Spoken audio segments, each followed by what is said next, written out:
Please subscribe and don't forget to press the bell icon to get notified whenever we upload a new video. What is your 1-year liability and what is your 1-year asset maturity position? I think I will just spell out this, Lata, that my total liability position for the next, say, till 31st of March is just 4,800 crores, right? Obviously, there is some amount of CP, okay, that is also there in the system, but it's not a very big amount. At the same time, there is close to 10,000 crores of liquidity available with us in the system, other than the collections that we accrue on a monthly basis. Okay. Right? Those collections are anywhere between 2,500 to 3,500 crores a month. Okay. Right. So from that perspective, we are extremely comfortable. Yeah. If how much is the CP outstanding? Even if I ask you up to 1 year, not just up to March 31st, but up to say September 30th next year, how much are the CPs outstanding, and what would happen if they were not rolled over?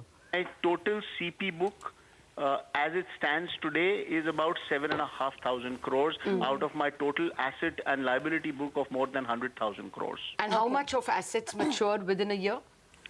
We have substantial. I mean, if you go by the total amount available to us, on a per annum basis, it'll cross almost 25,000 crores. Okay, maturing within a year. Yes. Okay. Mr. Wadhwan, if you could tell us if you have any pledged shares or a loan against shares, and are you aware if that has been sold into the market today? Absolutely not. I mean, that's a policy of the family, not to go and pledge your own shares. We've never done this in the past. No loan against shares. Yes, loan against shares. There's no intention of doing that in the future. Okay, as well. and Kapil, is there any, one of the funds tried to sell DHFL paper on Wednesday, and they had to pay an 11% yield. That was one talk in the market. You were aware of that? Yes, I was actually absolutely aware of that, and when we got to hear of this, and when the funds came to us, we said, I mean, that's a secondary trade between a buyer and a seller. Absolutely. It's got nothing to do with the fundamentals of the company, which are extremely strong. Obviously, this panic has been started for some other fundamental reason out there, Lata, as we all know, right? Yes. So this probably seems to be some cascading effect. My fundamentals are strong, my NPA positions are strong, my asset quality is above notch. That's all I can say. Okay, may I ask the same question of Gagan Banga as well? What is the maturity for the up until September 30th, and what are the assets that will mature?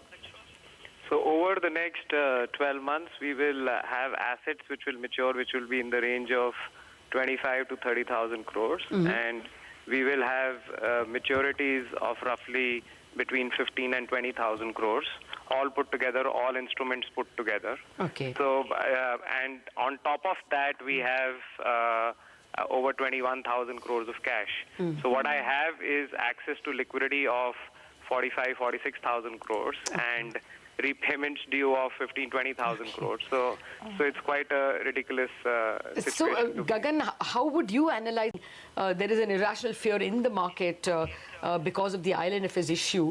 But how would you read this, and why should it have happened in the last 2 hours? This was known to the market for the last, 2 weeks, 4 weeks? September 8th was the first downgrade. I honestly don't know, when the rumor mill start in our system and to what extent they can drive damage. It has happened in the past, and this just continues. So I'm no authority to comment on that. All I can say is that the fundamentals of the company, we are sitting on like a 24% capital adequacy, the 6 times gearing, the lowest possible gearing in the entire NBFC, HFC space. So it is shocking to see all of this. Okay. How much are your long-term borrowings, and how much is your net worth? So our net worth as of June 30th was around 16,500 crores, and our borrowings, gross of cash will be around 1.2 lakhs. Net of cash will be under a lakh. So about 8 times, your borrowing is about 8 times your net worth, is it? 6 times. 6 times. Okay. I mean, I know all these are metrics that perhaps companies are watching out. And yeah, but if you will look at the regulatory capital adequacy requirement, that is 12%. We are sitting as of 30th June on 24%. Okay. Kapil does, sorry.